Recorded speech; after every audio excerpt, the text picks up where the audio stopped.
La naissance du bébé Gabriel a été très mouvementée, car sa mère, Mélanie, a subi un arrêt cardiaque pendant l'accouchement et a été déclarée cliniquement morte.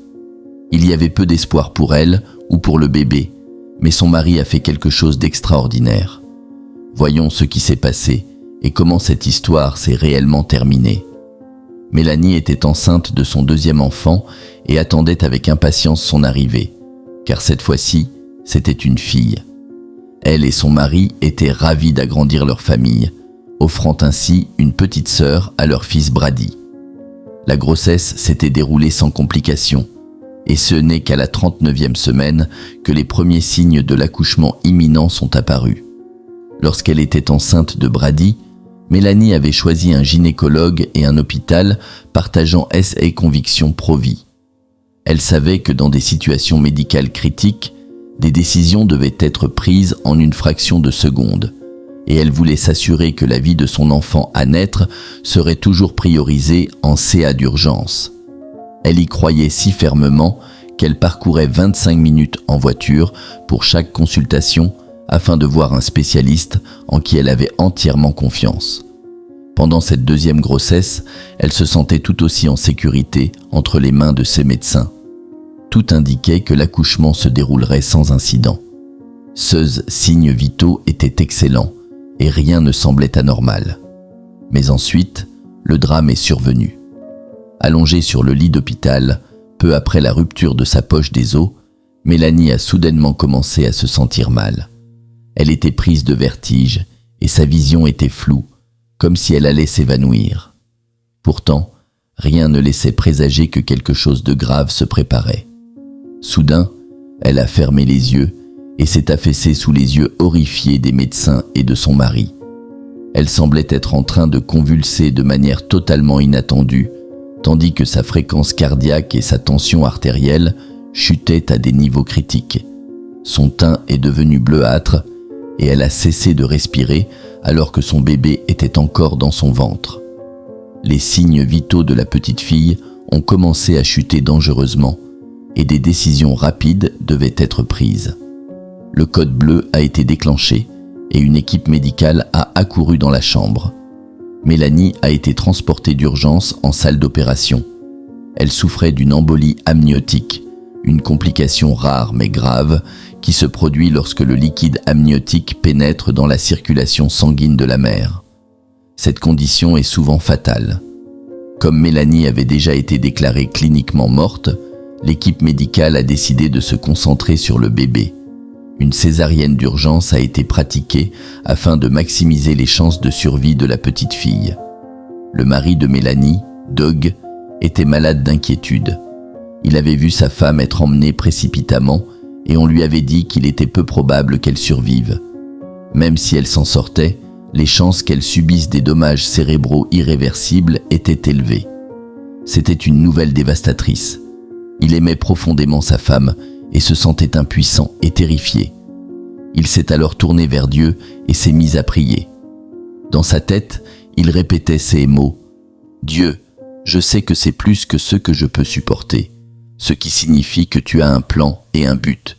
Je te fais confiance, mais s'il te plaît, si c'est ta volonté, permets-moi de retrouver ma femme. » Lorsque la terrible nouvelle s'est propagée à leurs amis et à leur famille, tout le monde s'est mis à prier ardemment. Réunis dans la salle d'attente, ils se tenaient les mains et demandaient un miracle. Ils ont partagé leur détresse sur les réseaux sociaux et leurs messages sont rapidement devenus viraux. En quelques heures, Mélanie faisait partie des 100 personnes les plus mentionnées sur Twitter et était la personne la plus recherchée sur Google à Phoenix. Des milliers de messages d'inconnus du monde entier affluaient, exprimant leur soutien et leur prière pour sa guérison. Doug et Mélanie avaient désormais une fille. Elle était née et avait été placée en service néonatal. Pendant ce temps, Mélanie restait en salle d'opération, où les médecins luttaient pour la maintenir en vie, bien que l'espoir fût mince. Doug ne savait toujours pas si sa femme survivrait ou non. Lorsqu'il a tenu sa fille pour la première fois, ils ont décidé de l'appeler Gabriella, qui signifie « héroïne de Dieu ». Ce fut un moment doux amer pour Doug. Il était heureux que sa fille soit en vie, mais terrifié à l'idée de devoir l'élever seul. Il était anéanti de ne pas pouvoir partager ce moment avec la femme qu'il aimait tant. Les médecins avaient réussi à réanimer Mélanie et à détecter un faible pouls, mais son état restait critique. Après 48 heures d'angoisse, elle a été transférée en soins intensifs où l'équipe médicale tentait de la stabiliser. Son frère, chirurgien cardio-thoracique, est arrivé à l'hôpital et a demandé à consulter ses dossiers. La situation était désespérée. Mélanie souffrait d'un effondrement cardiovasculaire et son état empirait d'heure en heure. Les médecins ont demandé à la famille de se préparer au pire et de lui faire leurs adieux. Doug s'est approché d'elle et lui a dit « Je t'aime, je t'aimerai toujours. Brady et Gabriella sont magnifiques et ils t'aiment aussi. Si tu as encore de la force en toi, bats-toi pour nous. » Les autres membres de la famille lui ont également exprimé leur amour et tout le monde a continué à prier intensément. C'était leur seul espoir, mais l'état de Mélanie ne faisait qu'empirer. Elle avait déjà reçu 2 transfusions sanguines et pour couronner le tout, les médecins ont découvert qu'une de ses artères avait été accidentellement sectionnée lors de la césarienne. Elle souffrait d'une hémorragie interne et nécessitait une autre opération. Son ventre était rempli de sang et les médecins avaient dû le maintenir ouvert. Son cœur ne pompait presque plus et ses poumons avaient cessé de fonctionner. Elle était sous respirateur artificiel. Il n'y avait pratiquement plus rien à faire. Mais Mélanie n'était pas prête à abandonner. Elle voulait désespérément revoir sa famille et croyait fermement que tout cela avait un sens. Elle a été transférée dans un autre hôpital équipé de meilleures technologies. Là, elle a été placée sous machine ECMO pour soutenir son cœur et ses poumons. Afin d'évaluer ses fonctions neurologiques, les médecins ont réduit son niveau de sédation, lui permettant de reprendre brièvement conscience. Juste à ce moment-là, Doug est entré dans la pièce et lui a dit simplement « Hey chérie ». Les yeux de Mélanie se sont remplis de larmes.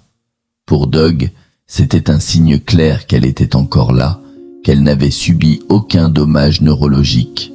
Un espoir renaissait, mais une autre intervention était nécessaire pour refermer son abdomen. Avant l'opération, les médecins lui ont montré une photo de Gabriella.